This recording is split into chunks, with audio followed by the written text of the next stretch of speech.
So good morning, everyone. Carrie's now got me on record, so I feel like I should be saying something valuable. Let me see if I can do this so I can catch right there. Lydia, if you could move a little, so I want to be able to see faces because that's important connection. So I see when the confused looks happen. Oh. Yeah. Yes, because Brenda's already enlightened. We will. I don't need to see her, but I can see her good right now. Okay. All right. Good morning. The recording is on, so I think we'll just go ahead and start. First, good morning. The second thing then I want to say right away is I am in awe of this community. What's the awe? There's a young, little guy named Jonathan who Betsy Allen, one of our Sangha members, has been helping, desperately helping, every day helping, like he was her child for over a year. And this is a young man whose English is difficult. His parents are day workers. And he's got some significant learning disabilities. So everything's a struggle. Jonathan, I think, is now in 6th grade, and I think reads at a 1st or 2nd grade level, just to tell you how a bad thing solidly leads to the bad thing. And he's going to be going into junior high now, where I know, and you know, that he is of the greatest risk. This is how kids then just go into gangs. And the gangs have been priming him anyway. He is, of course, in that community. And Betsy has devoted herself really to making sure that that just doesn't happen, that there's no chance for that to happen. And so we need as a community to help him. And so we had a conversation about going away to 6th grade camp. Anybody know about? They send you away for 2 weeks. I forgot the name of the camp, but it's well known, right? It's a very popular Jacobson camp. Anyway, lots of kids go. It's really just nature. You're out under the stars, right? You're making contact with something besides poverty or injustice or discrimination or prejudice. And she was going to send him on her own. And I was like, that's crazy. It's expensive. And he doesn't have any of the things, including t-shirts that he would need. And so I put a little email out and the response was immediate. And it just broke me up.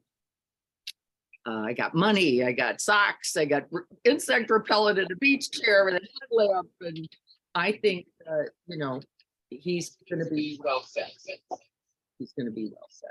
And so I want to thank you all for that, because you just literally changed the life.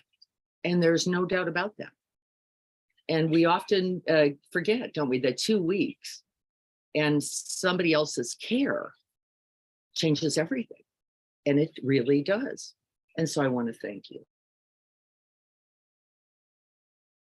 because you changed a life, and you've changed mine as well, because I forget, and then I remember that we're here for each other. Are there still opportunities to donate to that? Because it sounded the other day, I was able to. Yes, there still are. The camp itself costs $1,500, which is, yeah. So if you can, this is going to be my last speak out on this, because by next Friday, we've got to have him pretty well ready to go. I will put out a list of the few remaining things that we need also. Brenda, somebody's covered some clothing. There's been several people contributing camping gear and stuff like that, but we need a few more things as well. And if you have it, let's just bring it over. Right, that'll be one way to do it. And if not, then but I'll put that out on Monday. Yes. Yes. Okay, so thank you. That was very. Or we can just demo you, right? Yep, you did, and so many people did. And that will go directly to EMC, and then EMC will write a check. Yeah, can go to EMC also. Those will both be on there. You need t-shirts. We do not need t-shirts, do not need socks. We're pretty good on those things. Do not need insect repellent. I got a couple extra for camp at Quest Haven. So thank you. What? Pillowcases, towels, sheets, and something have been donated by a friend of the Sangha so far. But she's looking again. So by Monday, I'll know exactly what's there and yet to be checked. And then I'll let everybody know. But thank you so much. So that's the second thing. Then the third thing is non-conceptual awareness. We're going to talk about that, right? Dennis just went, what? What does that mean? I don't know, Dennis, what that means. I was a little slammy about the Zen tradition last week. I was giving them a hard time because of their face of equanimity. Remember, I was talking about the face of equanimity does not have much to do with real equanimity. And in fact, if you see someone with that face, you can actually just know they're numbed out, right? Forget about that idea that equanimity looks like complete serenity. There's a half smile on your face. You're in bliss. It's not true. Equanimity might look like me crying over the gratitude that I have for the Sangha, mightn't it? So what's the difference? Presence, isn't it? Being exactly where you are, wholeheartedly, right? With complete care, presence, and attention. That's equanimity, isn't it? And then the whole feeling of that, the shakiness in my voice, that's equanimity. The way my heart feels like it could burst, that's equanimity, right? And don't we confuse it. We even do this, like, let's just settle down, calm it down, and that's the indifference or the apathy or the numbness. Can we think of other words? Disconnection. Disconnect, isn't it? That we mistake for equanimity and that we paste over real experience. So we're going to talk about the three characteristics of equanimity, what's required. And one of them, the very first one, is embodied presence. Like you're really in there, experiencing exactly what's there. And your very willingness to open, include, experience, allow is equanimity. It's the first characteristic. So you can't get away from, you can't escape, you can't numb it out, you can't dull it down. This is the opposite. This is what we do all day, every day. There's no practice in it. We're experts, aren't we? We're expert. Like, not now, not this. I'm gonna push that over, right? Handle. I've heard somebody say that to me recently. I was like, handle. I am handling. This is hard. This is scary. This is overwhelming. I'm right here with this experience. That's number one. But there's a problem, isn't there? What's the problem? I can mistake that experience as the whole, can't I, of life, as the whole of experiencing as me. And now we have a real dilemma, don't we? This is probably what distinguishes the Buddhist tradition. The Buddhist tradition says no self experiencing happening. By the way, fully, I just said, not with the 16th floor view, you heard me talk, right? But right in the center of experience. But then we can't mistake experience for me, mine. We can't grip it. I cannot use it now to do, what do we do? And we watch the politic, right? What do we do? We take experience and then we use it as what? Rationale for harm. Isn't that convenient? Isn't that easy to do? Now, because I'm upset, because I'm crying, because I'm shaky, because I'm tender, you are now my problem. True? We think it. Is it true? It's never true. It's true that we think it. But it's not actually true, because there is no circumstance. Is it? That's not solid either. By the way, the other that you made is an illusion. Isn't it? As much as you have constructed that is an illusion, isn't it? You get what I'm saying? It's not actually. Now, it doesn't mean the person was skillful. It doesn't mean they were kind. It doesn't mean they were wise. It doesn't mean they were compassionate. We don't want to go there. That's a little dangerous, isn't it? And now it's dangerous also, isn't it? It's not skillful. It's not wise to go, everybody's always light.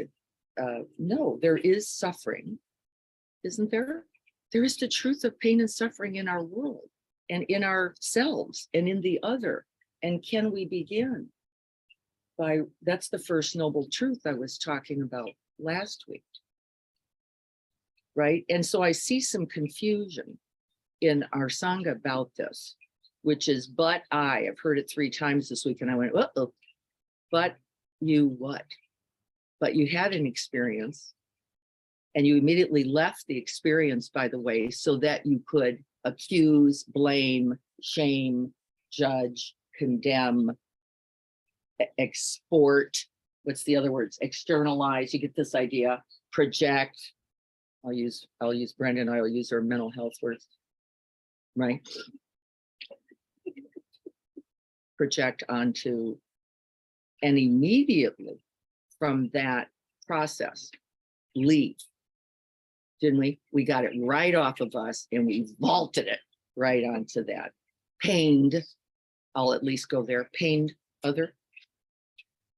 Pained. I think we could say that reasonably. Pained other. That's fair.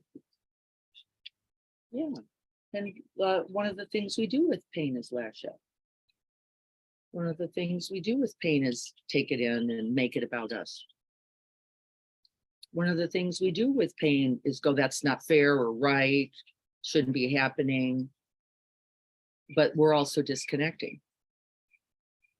Right? And so we're going to practice non-conceptual awareness today,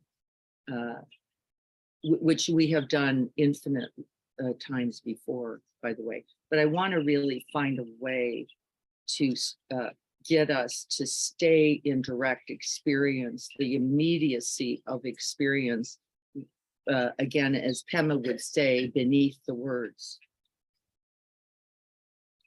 Right? You get what I'm saying? Beneath the words. Now, it doesn't mean we can X out the words, because in full experience, we might notice the words. I think this, I want this, I think it ought to go like that. Not a problem in its recognition, right?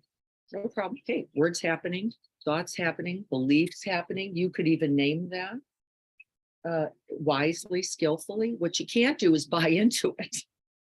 This is where our problem lies, because we're so, they say we have about 12 pattern thoughts, 12. And most of the time we're just spinning a version of that plate. Not original, nothing. I want, I don't want, I like, I don't like. It should not be. Why me? Why not me? That's 8 of our original thoughts.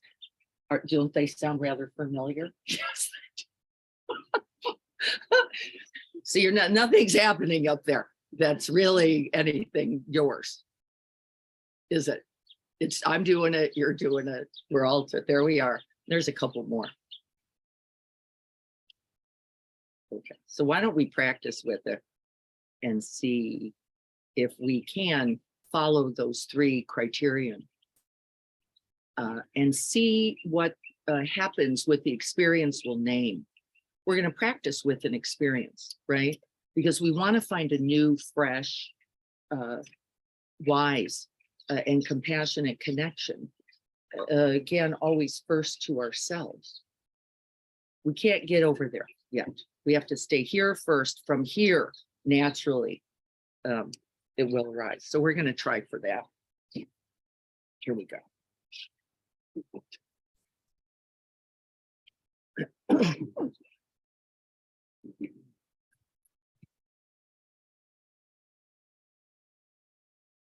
And so just feeling into the body, seeing what you can shake loose there.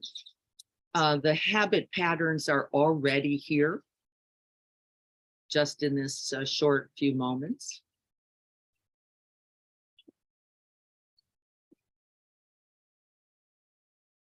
And so we're feeling into the feet. We remember where the legs are. Actually feeling the legs, not thinking about where they are. Remember, even the legs are new. These are not the legs you sat down with.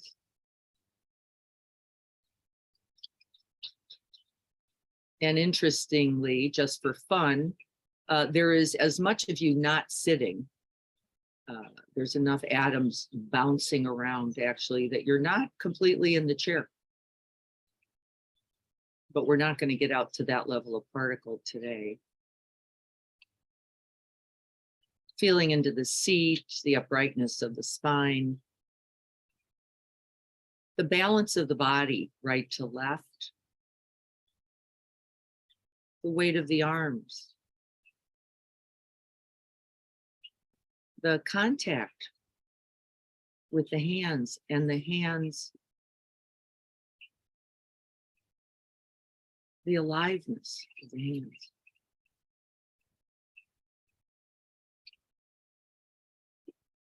And following the upright spine to the top of the head, letting the crown point completely upward with a little tuck of the chin.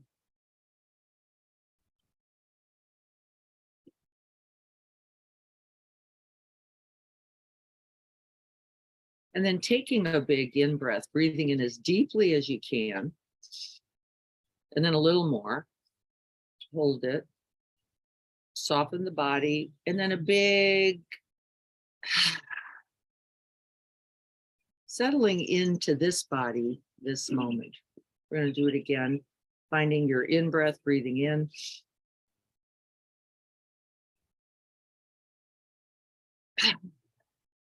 We're going to do it one more time, breathing in as deeply as you can and holding. And now we're going to hold and hold. And then we're going to drop the breath.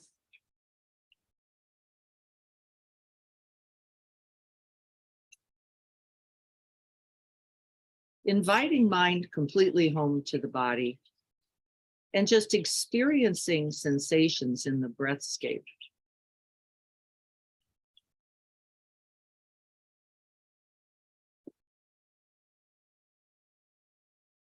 And in the Zen tradition, we say just this, just this.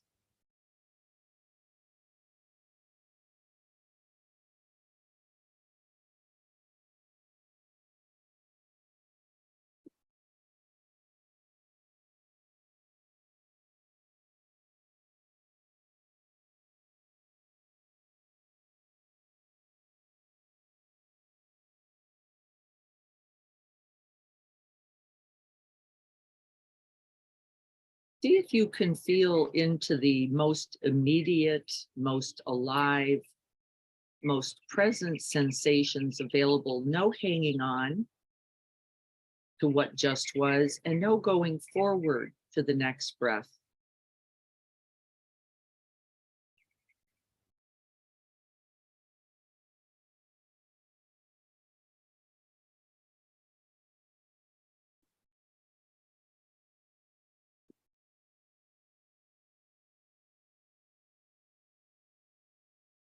Be watchful of the habit, mind's tendency to manipulate the breath,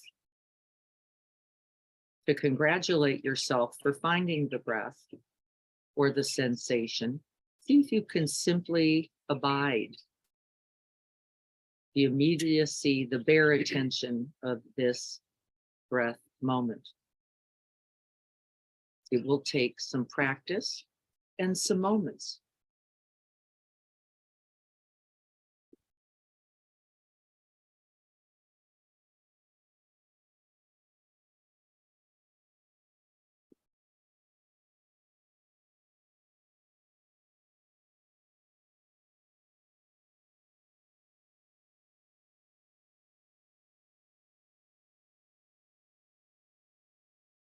embodied presence. We're actually going to do a little bit of restraint, a little bit of not this for just a few moments. We're going to stay in contact with the immediacy of the breath and breath sensations, wherever you notice them. And you're also going to be hearing bird sounds, the sound of my voice, the sound of the fountain. But we're going to make most primary on purpose the inner experience.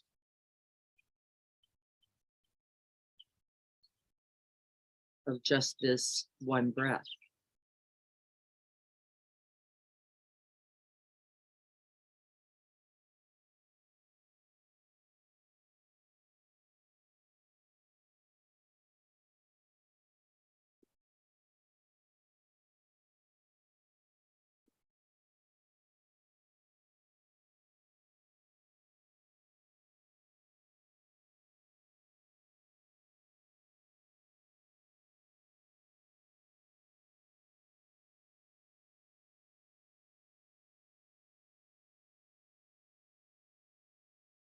And you'll notice the bobbing mind, which goes to sound and goes to thoughts.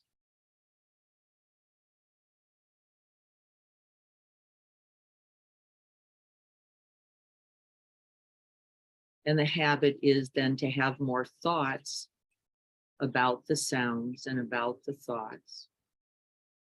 And the minute you notice either, we simply drop back into embodied presence.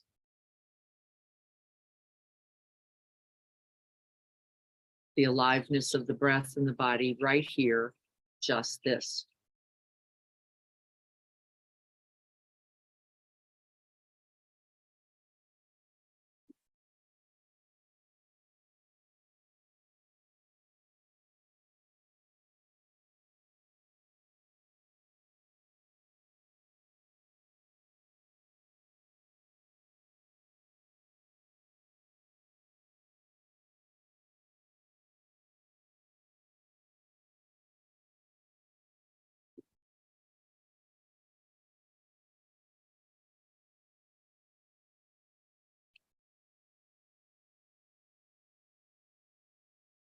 Can you greet this breath arising or passing exactly as it is? This is a practice all its own. No manipulation, no fabrication, nothing to graft on.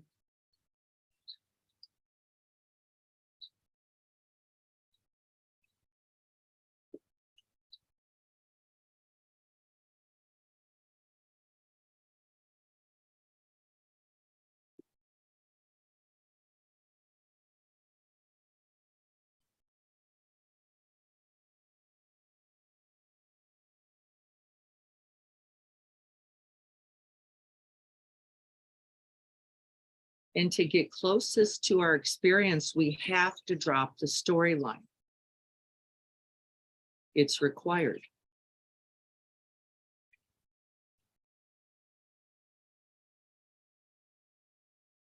The storyline shades, imbues, distorts, and constructs the experience. And so every breath, literally every single breath, we drop beneath the words, beneath the storyline, beneath the bias, beneath the preference, to fully experience.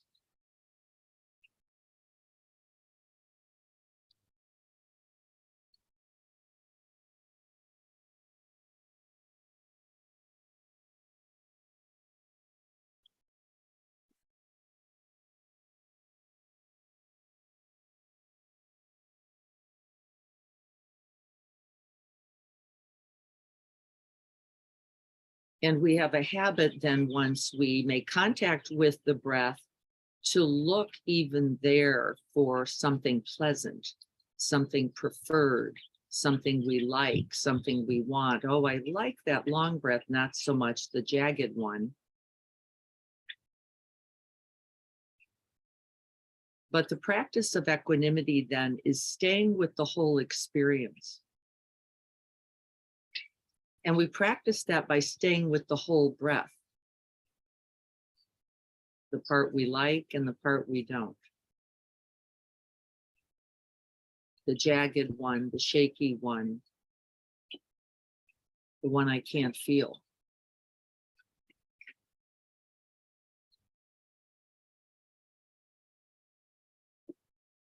Maybe the breath I feel too much.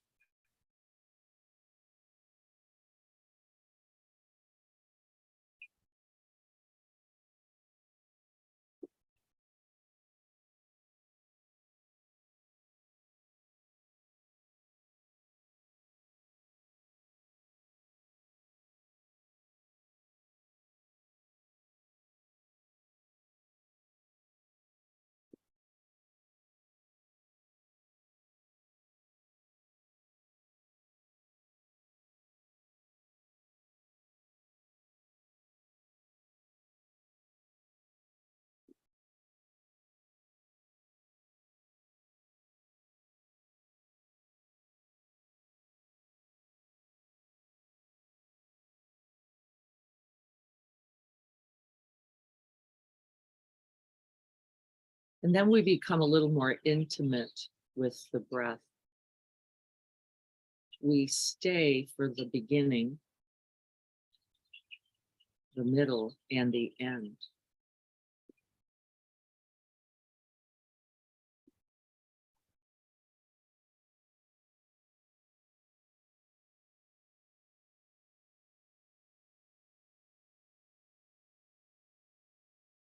Direct experience of the whole breath.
There is no longer a long or a short, a smooth or a jagged. Those are limited descriptors of a whole experience. You are simply abiding the breath, the whole breath.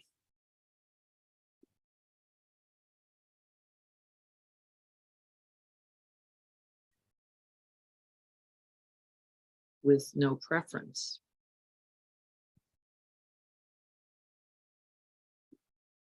Reading each breath as openly as the next.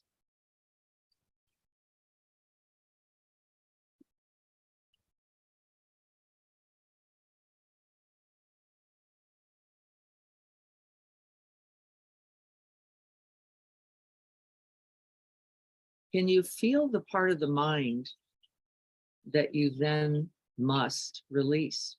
You must unhook the preferencing, bias, reactive, self-making mind. Cannot come to this party because then you can't know the breath.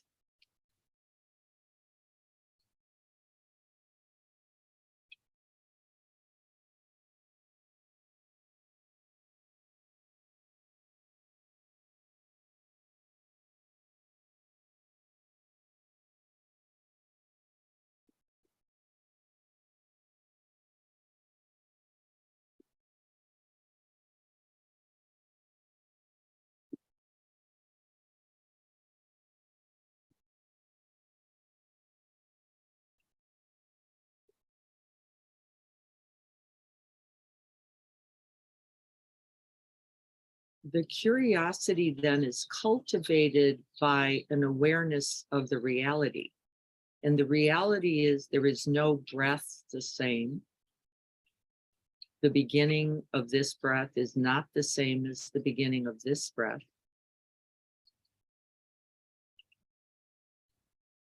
Everything new, fresh, unknown, just like the self.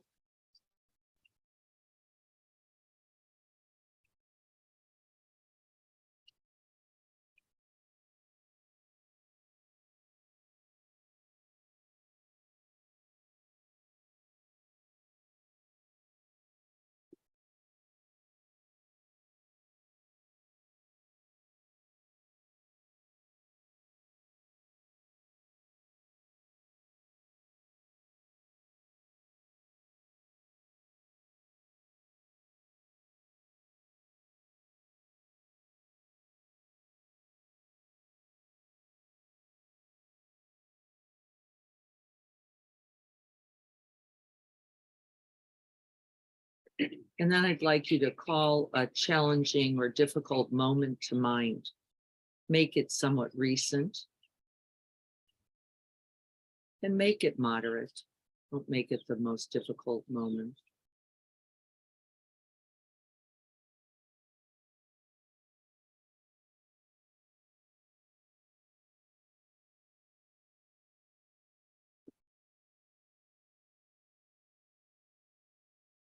There may be imagery, you may have conversation, a recollection of a conversation or sounds in mind.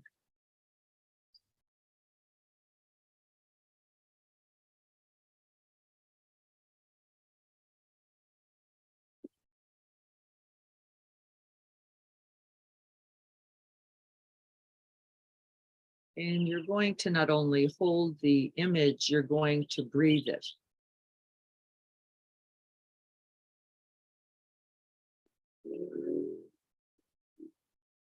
Really draw that image right into the whole of the breathscape.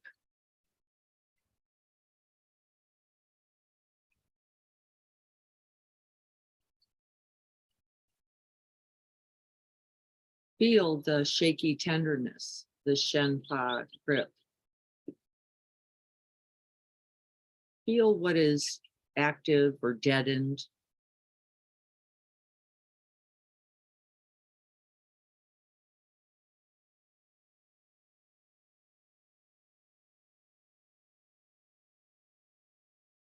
Be watchful of the storyline, of the belief thoughts. See if you can continue to drop beneath direct experience, embodied presence. Know the experience through this.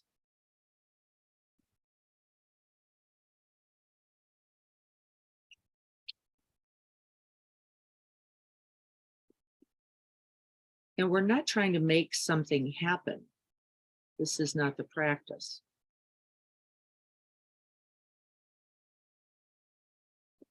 And the body remembers. So you can count on the body. Initially, there will be guards, there will be old habits. The hindrances will arise. Distraction, restlessness, sloth and torpor.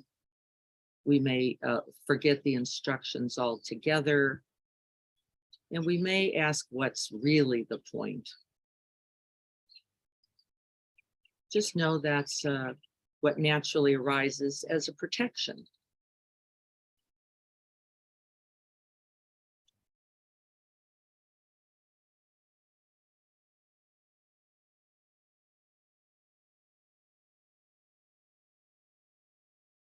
And we then feel the restlessness, we feel the numbness, we feel the distraction. We stay in the body. Breathe it fully, whatever is here.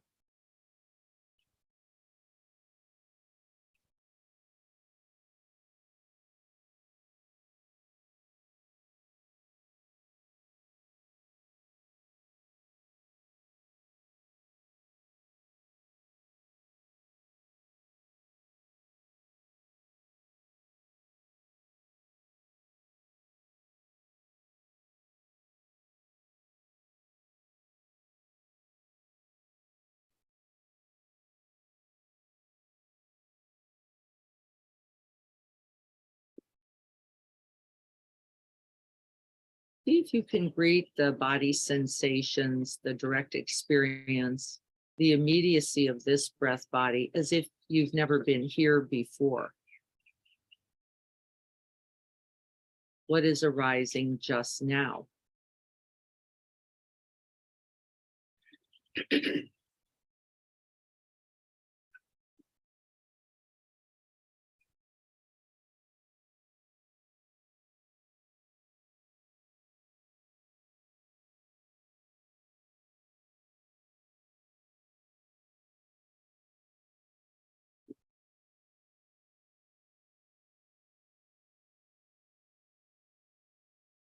Watch the habit of mind to construct the story. If only, why not, how come? See if you can't commit yourself again and again to simply being in the experience, direct, immediate body sensations without the storyline. Drop beneath the words.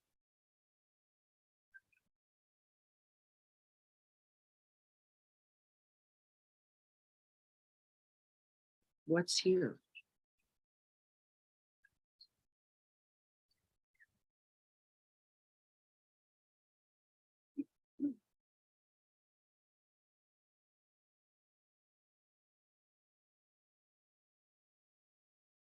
We embody presence. We drop the storyline. And we stay.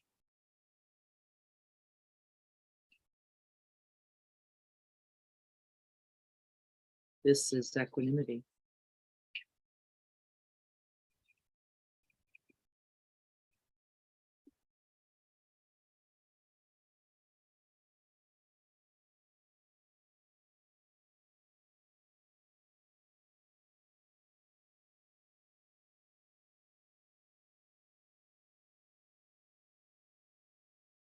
And as we let go of the storyline, what's required is actually terrifying, which means we have to greet the don't know moment with don't know mind. I don't know this breath until I arrive and am present to it. And then we have tendencies to go, well, tight like this, distressed like this, shaky like this, numb like this. And then we paste that on the experience and check out. And real experience is restless and numb and cold and hot, tight and released again and again. It's continuous flow.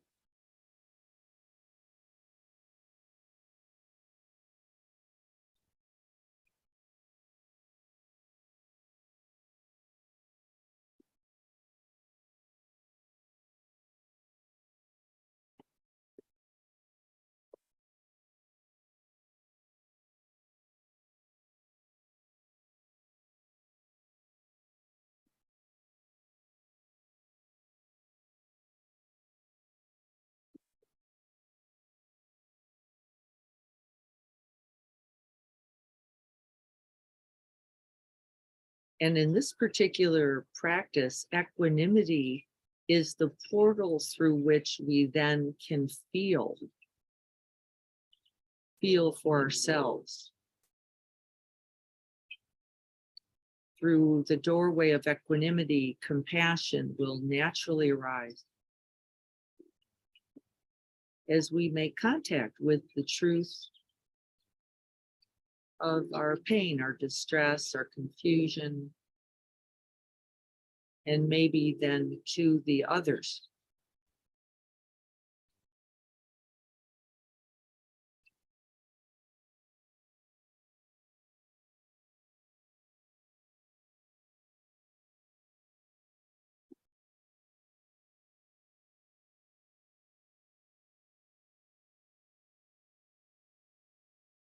And what does that feel like?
What does this very willingness, this very embodied presence, this very making contact with the truth of pain, of distress,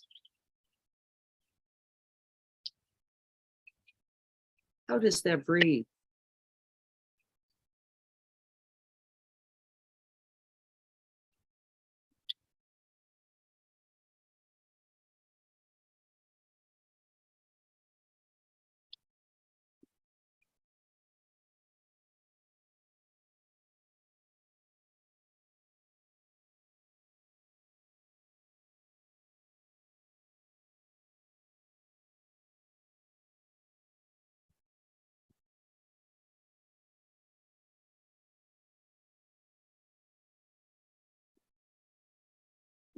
Recognizing this moment, just like this.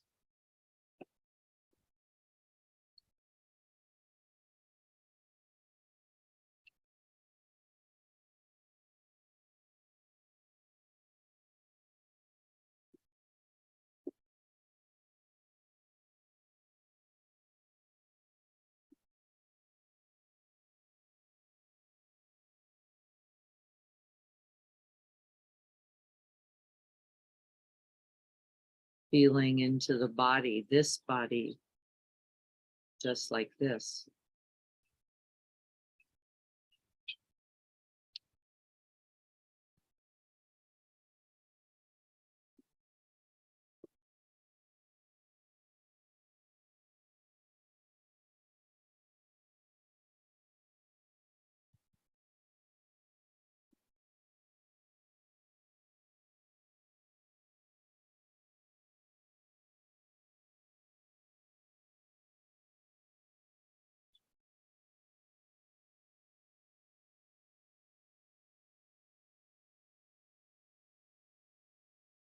Resting in awareness, which knows the body as the body.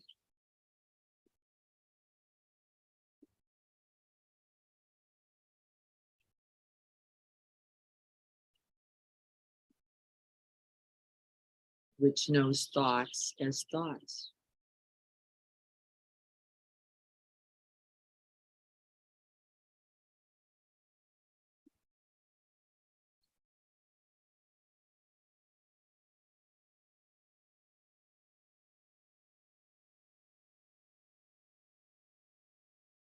Which greets emotion as emotion, feeling tones as feeling tones,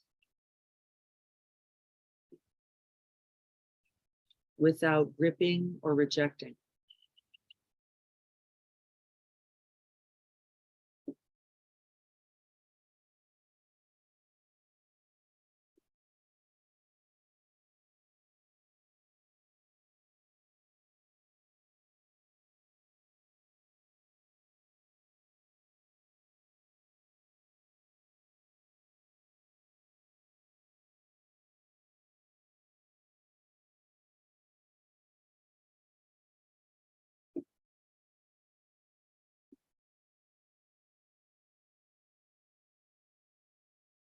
Without self-making or other making.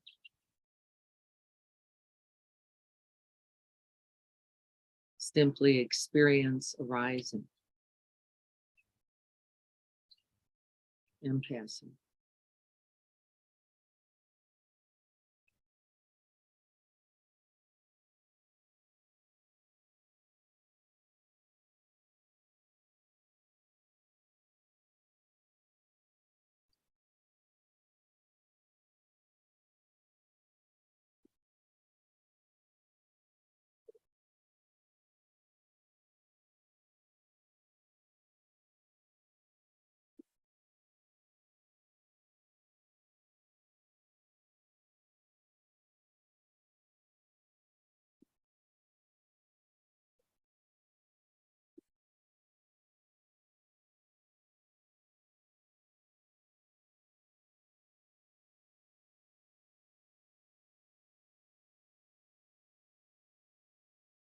Embodied compassion.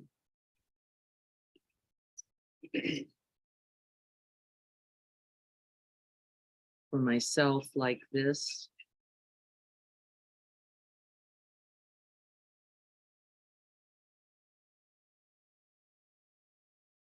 And for all those just like me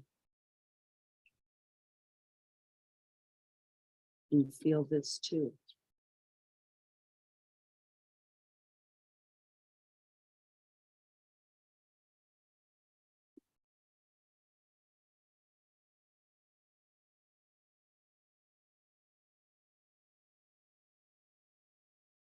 Who know this grip or this fear or this numbness or this rage. Who know this not wanting or wanting something else.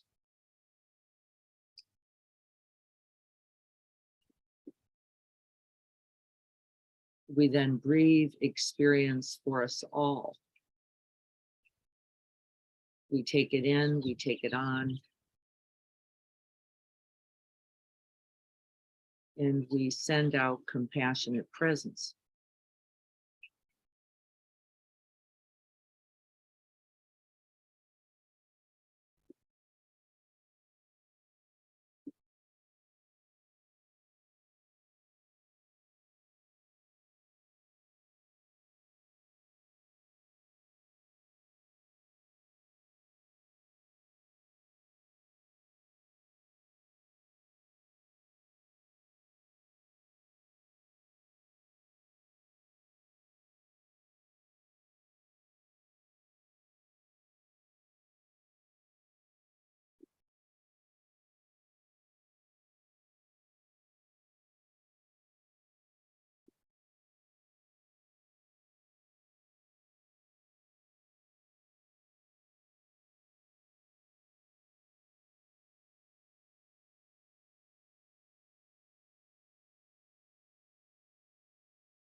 May we all be happy.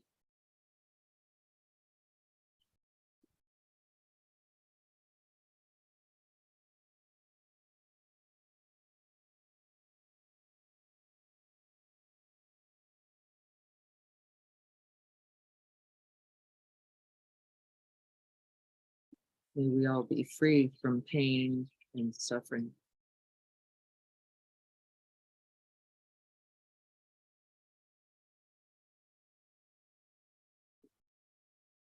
May we all rejoice and be grateful for this precious human life.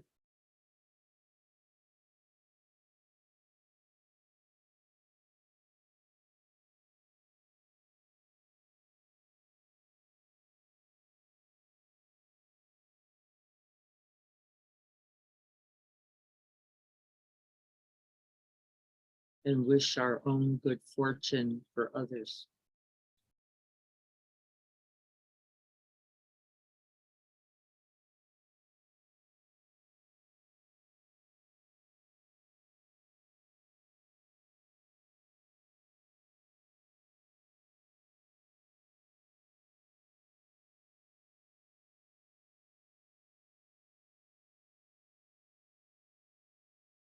And may we rest and dwell in the boundless heart mind of equanimity, of wisdom and compassion.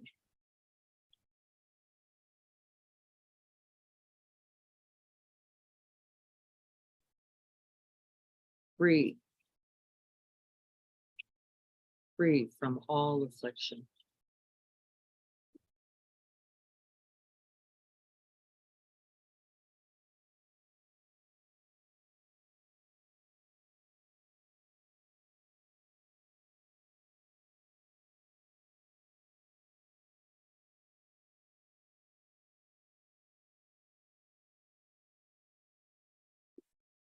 And may contact with that liberation. Breathe it in, feel it, and send it out.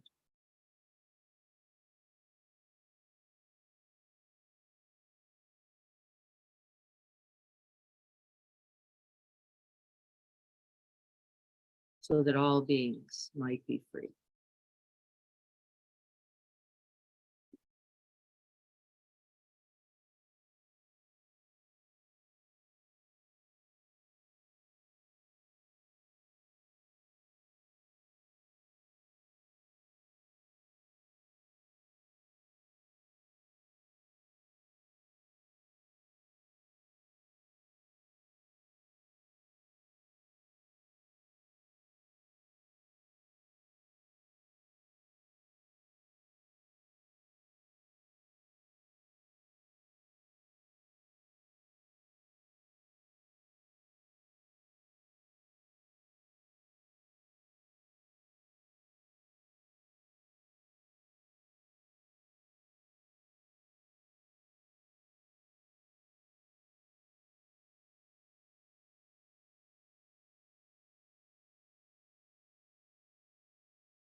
So there are a couple of views. Uh, I guess view is the right word. Perspective doesn't seem, I'm going to stay with view. Couple of views. Non-conceptual awareness is understood to be the liberating view. Liberating view. The view that will most free you. There's a philosophical view, maybe kind of a pragmatic view. Right, these are all levels of view, how we hold the world, see the world, and what's, and non-conceptual awareness or bare attention would be another word we could use. Any other ideas about words? So we could give this some context. Bare attention certainly fits. Being just right Being in in awareness, being empty. being empty, very much so. Bringing nothing to the experience. Very, very true. Right? That's liberating view. Nothing to hold, nothing to resist, nothing to fight with, nothing to believe, nothing to, right? It's just not there. We're just empty is beautiful. So we just say beyond the witness. Beyond the witness, for sure. No witness. No witnessing. Ah! Ah! Then you go, oh my God, where do I grab? Where's the handle? As Pema says, where's the babysitter? But I find it in that meditation really wonderful. I'm there and then I'm not there. It's And like then- this flash. But the not there, the knowing not there, Right. is interestingly there. Yeah, you're right. Isn't that right? See, the minute you know you're not there, you're right there in the not. But I see the concept, so that I'm, That's right. Concepts itself aren't our problem. They're not the problem. Concepts are simply concepts. They're another arising, not the problem. We have to be watchful now, however, of taking ownership of the concepts. In my conceptualizing, this is a problem. The concepts coming and going, bird songs, we like that one, not so much. I got an itch here, I got a cold there, I got a nose running over here, I got no. See, we're not, the goal is not getting out of experience, is it? This is the mistaken understanding of equanimity. There we are again. If I could just get rid of it all, then I could be equanimous. Is it true? It is the furthest from the truth. That's not the path. It's way harder. It's right in the middle of it. Can I just arising and passing in the experiencing? No experiencer, no thing to experience. These are actually words written. This is the language in the sutras. And everybody gets pissed off because, like, what does that mean? Really? No experiencer, no experiencing, no thing to experience. No me, no mine, no I, no eyes, no ears, no nose, no mouth, no body. Yeah, Whew, it's gives like me a goosebumps. constant holding over that never really ends. It was interesting because it was like today's sitting was like, oh, there it was. But I know it's not there because I'm aware of it that it was there. So let's see if we can go back to there. Now efforting to there. Yeah, Wait that's a right. minute. I might have been there because there was nothing, you know. That's and it's right. just like you just keep folding it over until you're like, That's right. The good news is how do I want to say this? It wears out. Anybody get to that? Like, I don't even want to do it anymore. The thing I'm habited and conditioned, and really, what about this? What about this? What about this? You go, wait a minute, that's not, Isn't that the trying? yeah, it's exhausting. Yeah, you gotta let go of the trying. You got to even let go of what you think conceptual and non-conceptual is. And you got to let go of feeling this versus feeling that, and liking this and liking, and it's exhausting is really what it is. Isn't it? It's just completely exhausting. Eventually you go, ugh, this is, and we see that, by the way, as an essential. It's called dispassion in the teachings, but we could say revulsion. Ugh, like holding me up is exhausting. And then holding the other up or in concept is exhausting as well. but I think is that piece become, I don't want to say necessary, but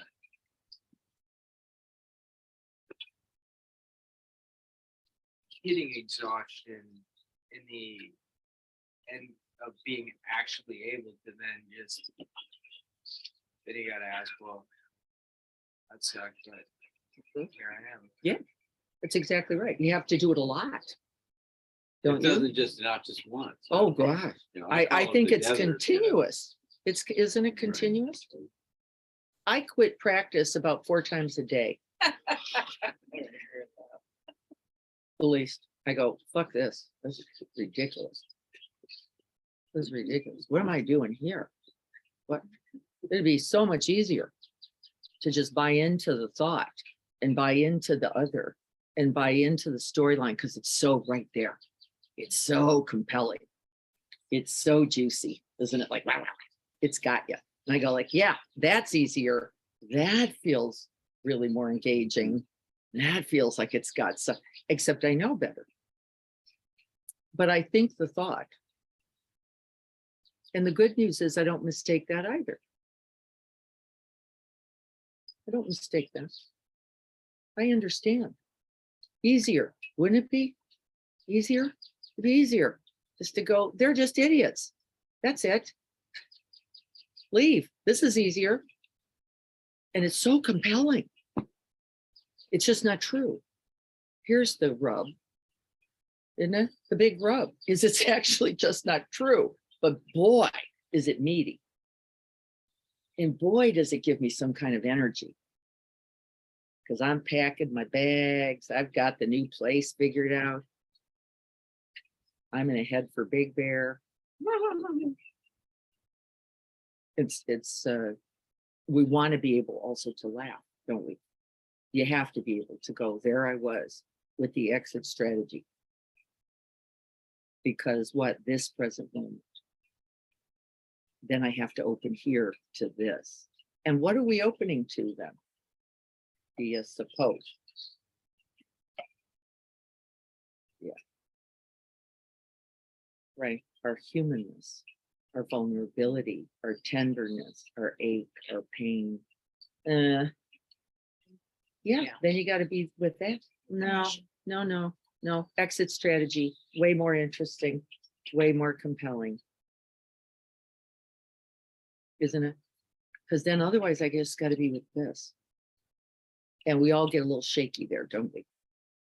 30 years of practice, 30 years of practice, like, ugh, do I really want to be that open, that tender, that vulnerable, that acknowledging suffering? And the answer is yes, you do. Yes, you do. You actually do. Because there really is no other way. There's no way around it, right? Don't believe it. One of the things that came up this week with a client of mine, and it came up during meditation today, that taps into what we talked about last week, was this non-dual thing and spiritual bypass. And I could see how the two start getting really weird, and like, what's non-dual and what's spiritual bypassing? Because I was confronted with the situation that I was asked about from the client, and I was like, no, that's spiritual bypassing. You were a dick. Not fully opening to You can't just experience. open to nothingness and go, well. Yeah, that's the bypass, is that we deconstruct before the experience. How handy is that? I'll deconstruct it before I experience it. Because it's comforting. How convenient. Nothing here, nothing arising, no body. Really? What about that grip? Tight, hard, scared, vulnerable. What about that? No, not that. Prior. It's a priori. It's why it's messed up. I don't know experience. I just left it. I left it back there. And then we jump into that non-conceptual, non-dual. Nothing to experience, really? Well, let me cut you up. See how well that's working for you. Right? It's alive. And it's aggravating. Because then we go, see, just abide. Really? Just abide? In ER? Just abide. Nope.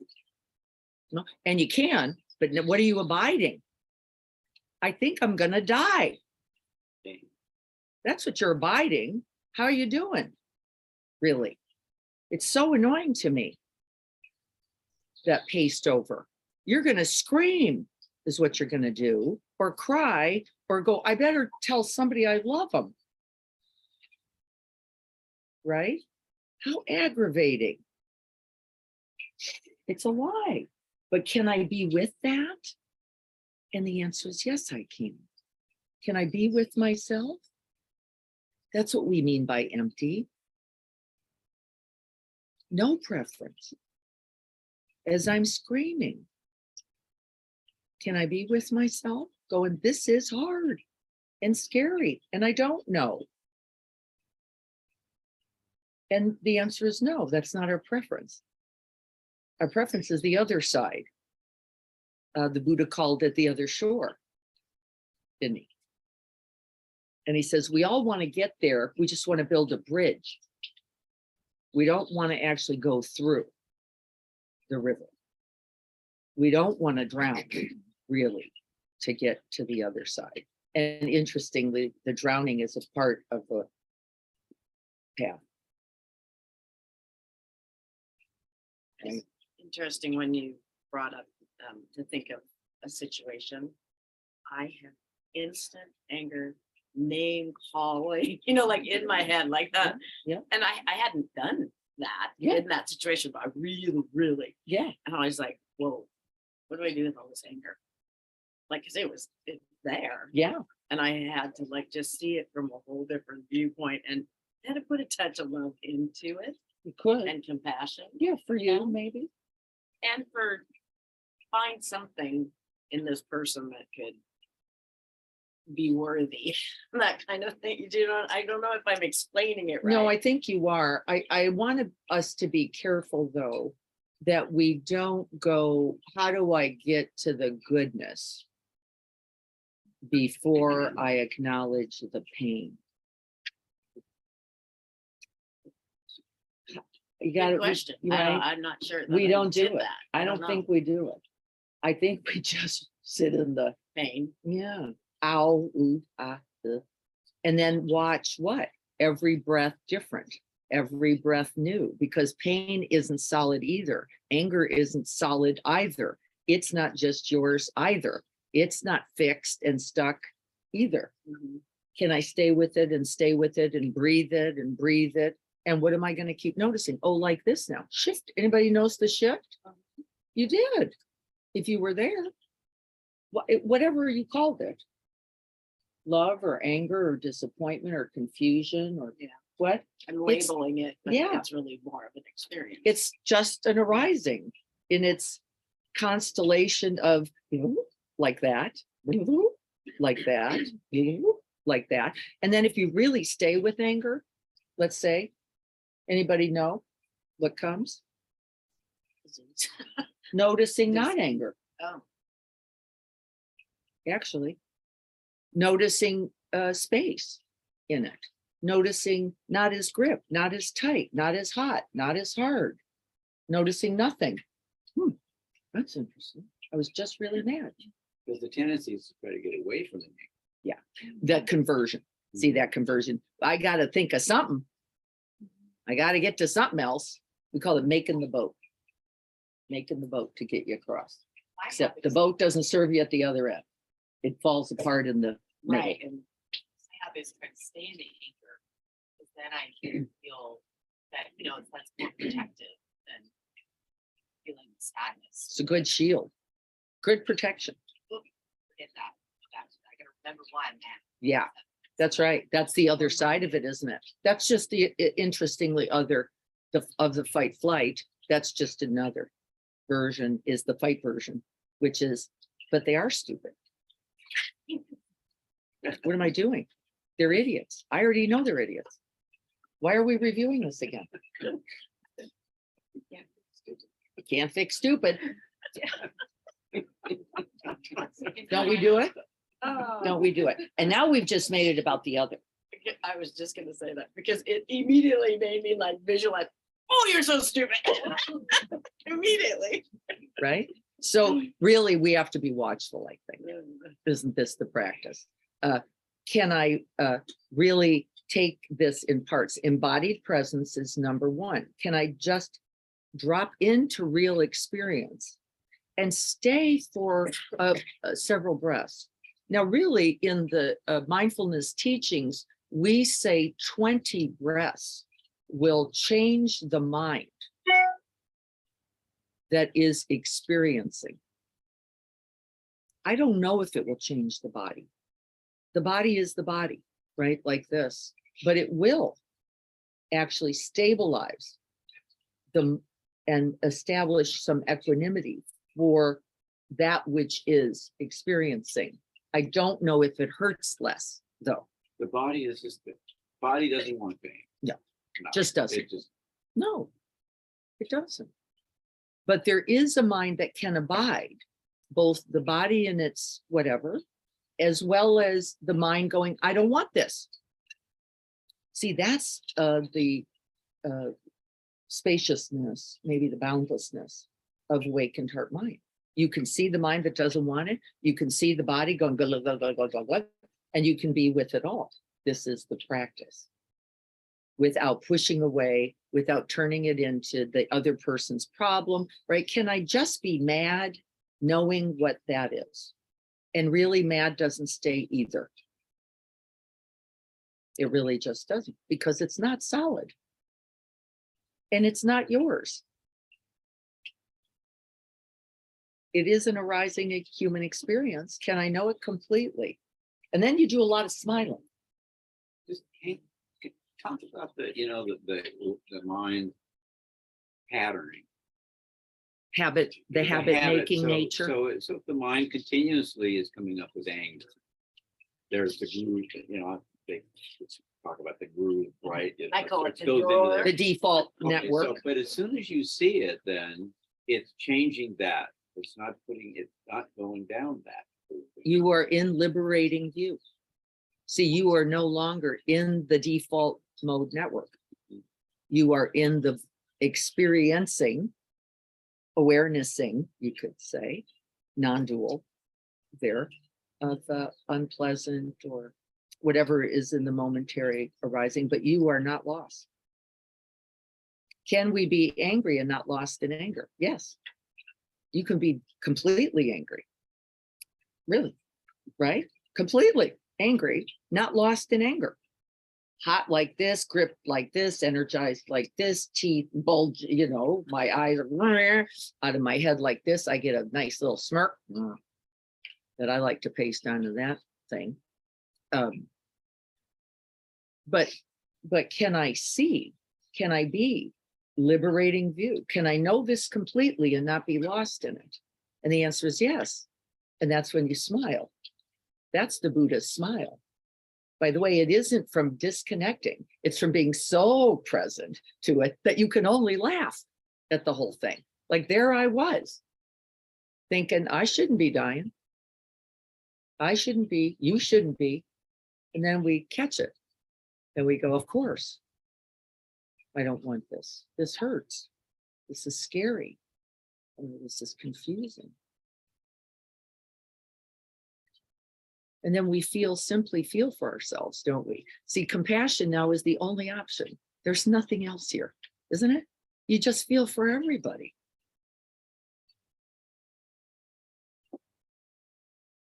Practice really comes down to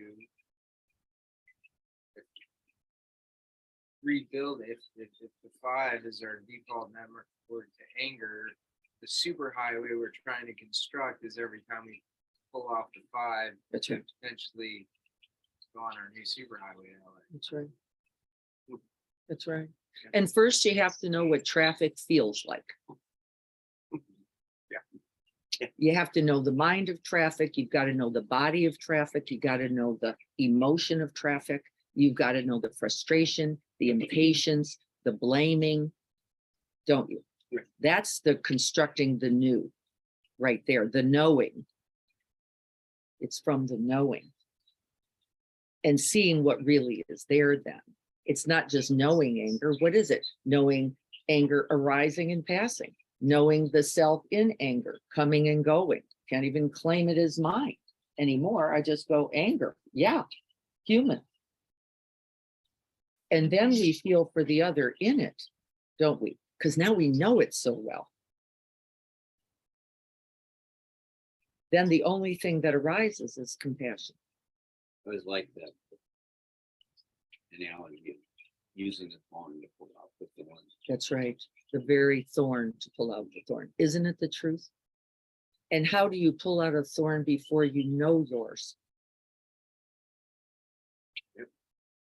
But we like to spend our time over there, don't we? If only you could get it together. If only you could be different. If only you, as if the circumstance were the issue. We do it over and over. I love seeing it though. Liberating view. There I am again, just thinking if you wouldn't be a dope, I could love you. Yes. Yeah, I need to share that. Yesterday, I got a call from this. I'm smiling because he said, "Oh, my son is dying," and he's pretending to be my son and say, "I'm dying," over the phone.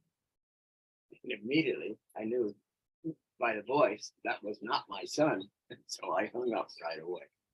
But it was just like, ooh. Because my son is not in contact with me, but I knew it was not him. He just went,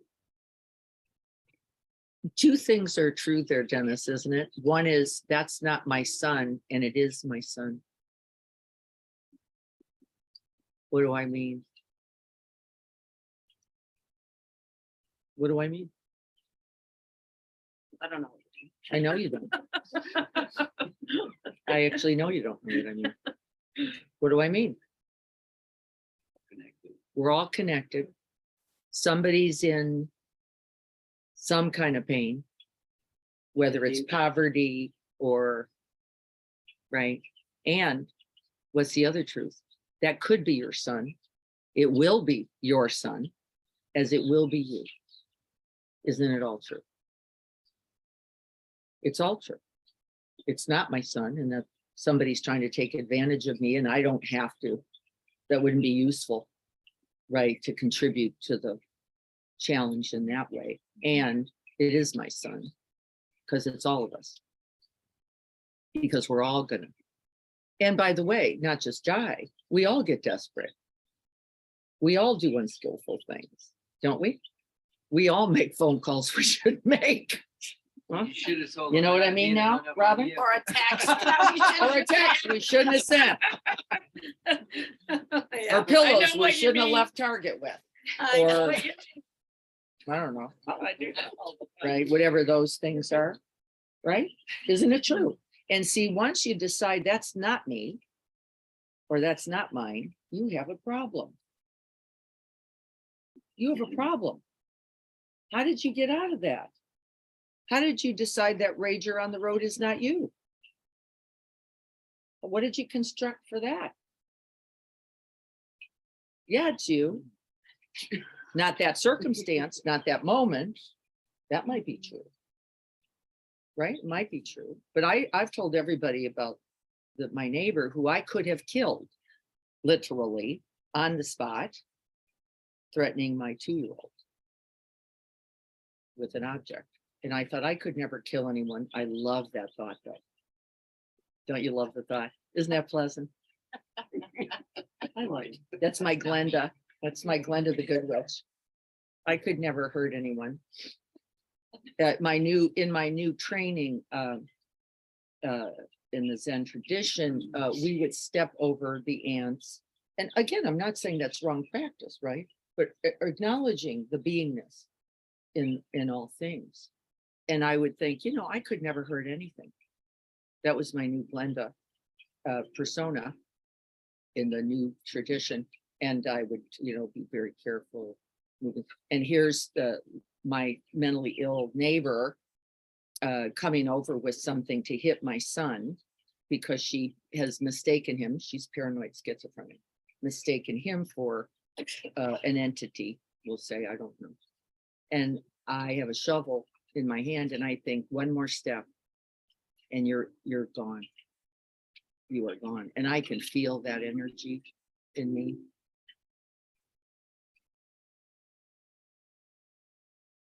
Liberating view. Oh, you are capable. You are capable. On the bear.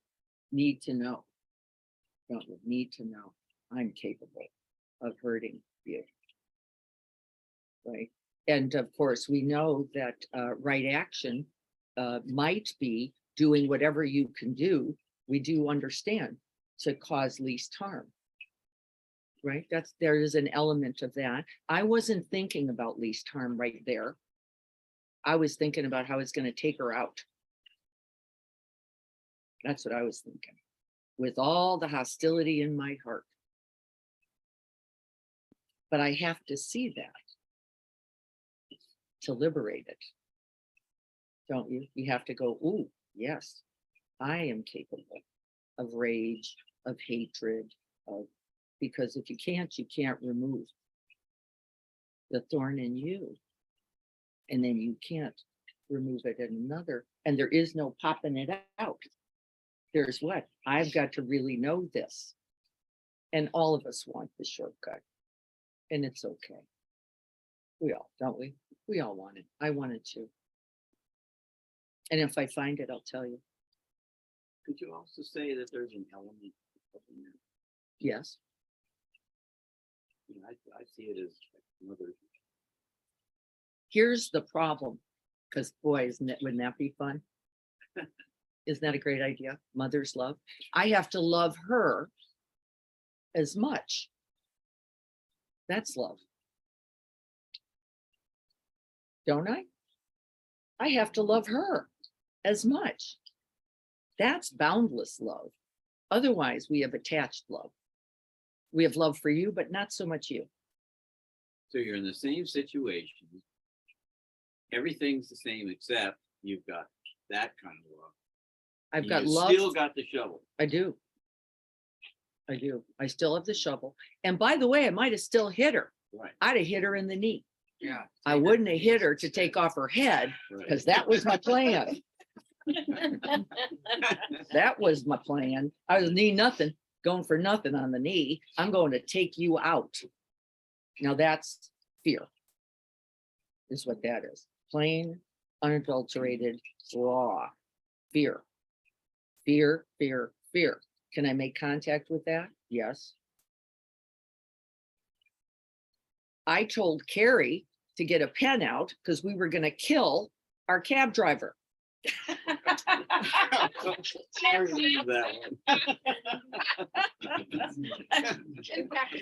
one. I've been there for sure. I said, get the pen out. You're going to break open that window and I'm going to stab him.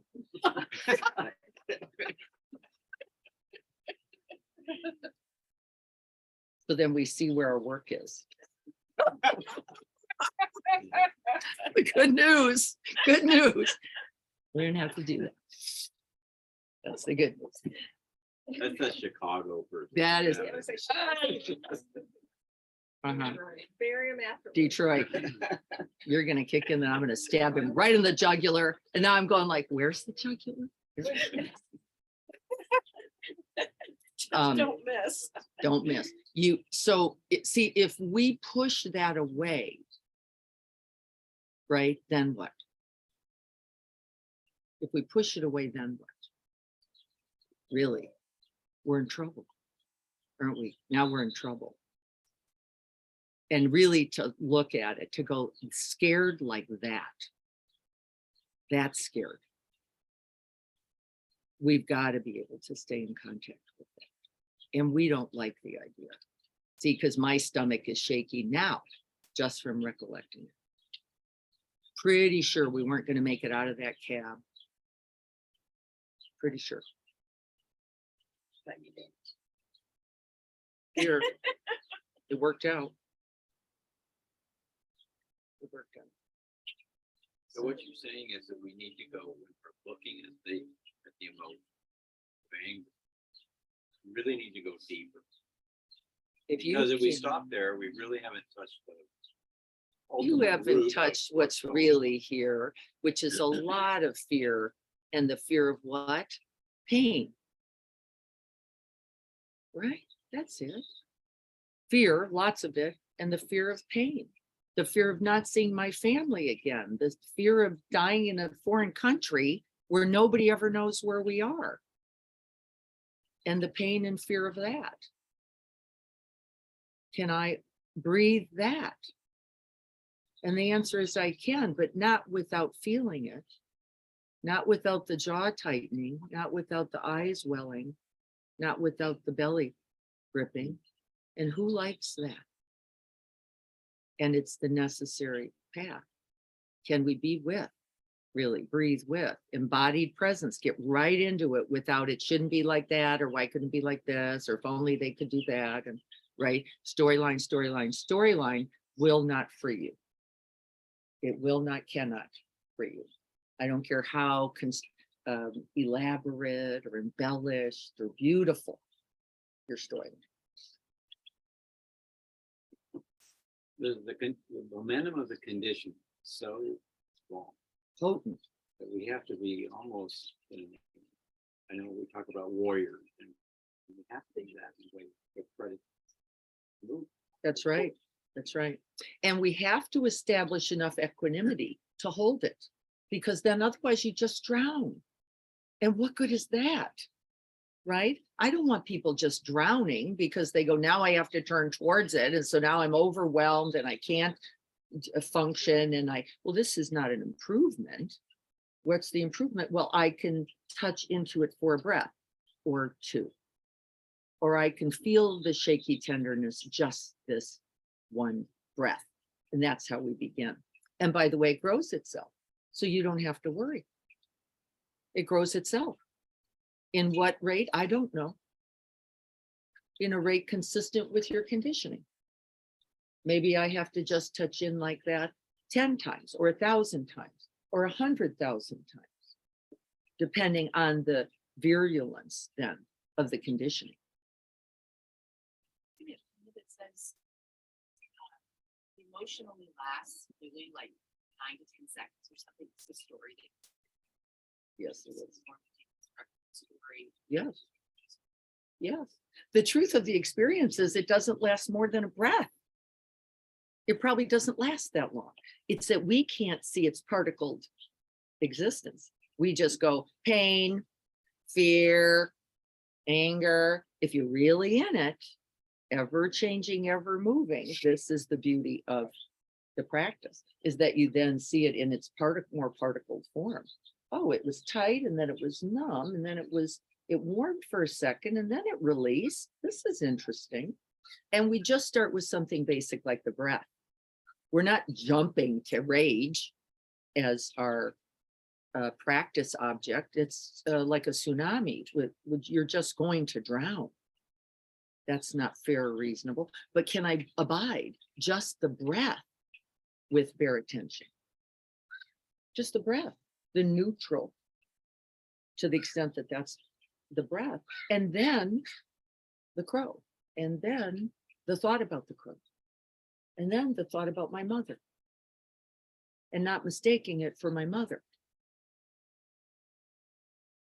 I found that when anger arises, quickly going to what am I afraid of here is a helpful little tool. That's exactly. To help sort of disconnect. That's exactly right. You just ask the question, where is fear here? Where is fear here? Okay, can we sit together for a moment?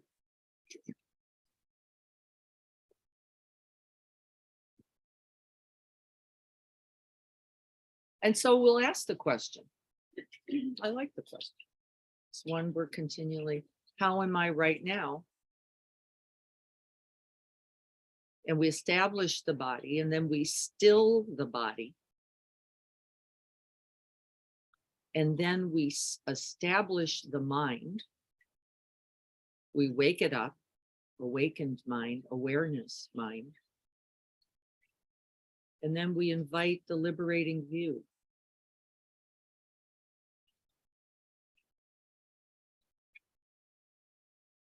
And then we'll ask Brad's question, where is the fear right now? Where is the sadness? Where is the pain? Where is the thing I am trained to turn away from?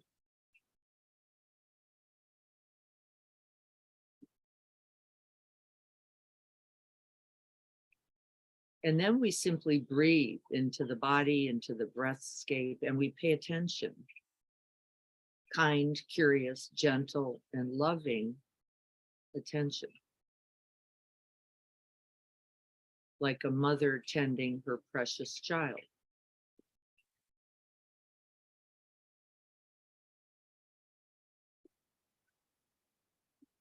And we breathe in and we breathe out, and we know something.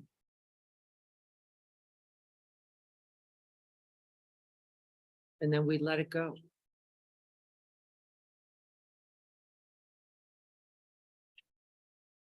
And we breathe in again and we know just this.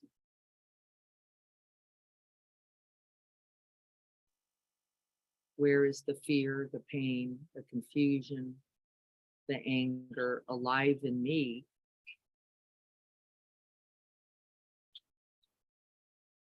Right now.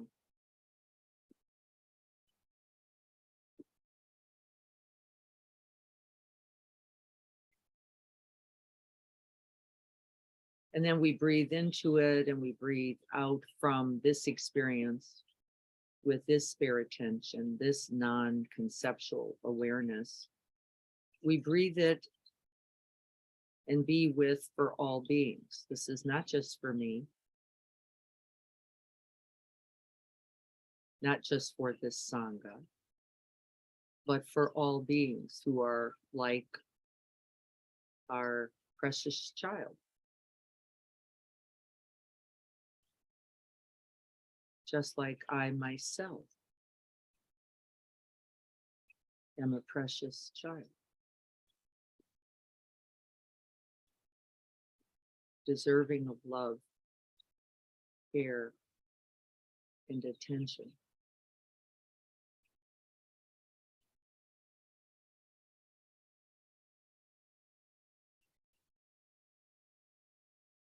May this awakened heart, precious and sublime, arise this day where it is not yet conditioned to be. Can we open it there?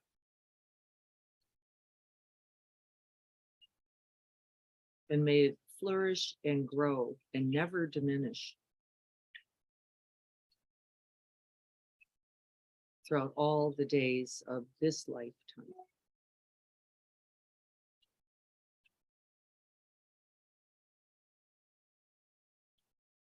Liberating the whole of the world.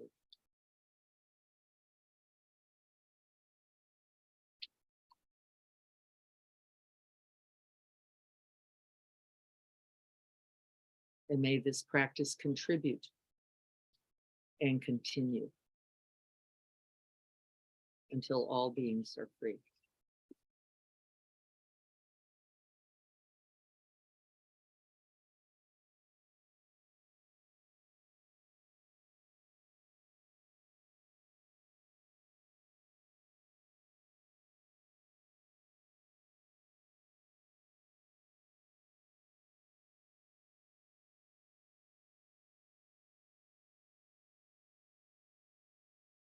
Blessings for your practice, your presence, and your being here today. Thank you all so much.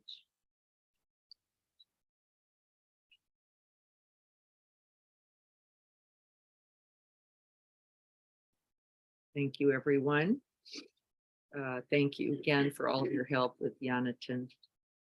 I'm excited. We'll get some pictures, I think, and that will be wonderful. Also, thank you for your generosity and your care. We do not have a date yet for our all day. We're still looking. I don't think we've gotten July 22nd confirmed yet. But I'm pretty sure I will be in personal retreat. We're thinking that it will be at Quest Haven from the 14th to the 23rd of July. 14th to the 23rd. We're going to get that wired up pretty soon with Danielle.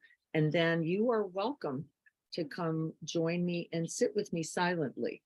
I will not be teaching. I'll not be guiding. I'll just be sitting in a pattern structure. And you are a support to me. When I know you're coming, I have a little energy like, oh, I better get it together. Which is very handy because otherwise I could be taking a nap. Works better when I know you're there too. So we'll confirm that in the next week. And anything else, Greg, or we gonna do have another St. Andrew's food drive in July 13th. 11th or 13th. Something like that. It's Somewhere. Tuesday. We're going to put that in the newsletter. Is it the 11th? Yeah. 11th. So be looking in your pantries. It has turned out that I think what's been a little easier for our community is to send a donation, and then Carrie and I and Greg or whoever will go to the Dollar Tree. They've been really nice. We've had an easy time working with them. They've been really helpful. And that's Rhea looking for her tender vittles treat. She's been jumping Yes. over me. I'm meditating. So we'll keep that in mind, and that will be in our newsletter. So count on that. I'm not going anywhere on Saturdays for a while. So we'll just keep meeting here. Our goal is to get back down to the meditation circle, but we found a bunch of gophers that started eating everything. And yes, I went into murderous mode there. Finally. I have not worked all that out this lifetime. I'm working on that. The I know cat you is might not attack me. going to, yes, they're playing a game, but the Gophers are winning. Oh. The Gophers are winning. Don't attack. And now there are 4. So they're a sangha of Gophers. They're sitting there. They're laughing is what they're doing. My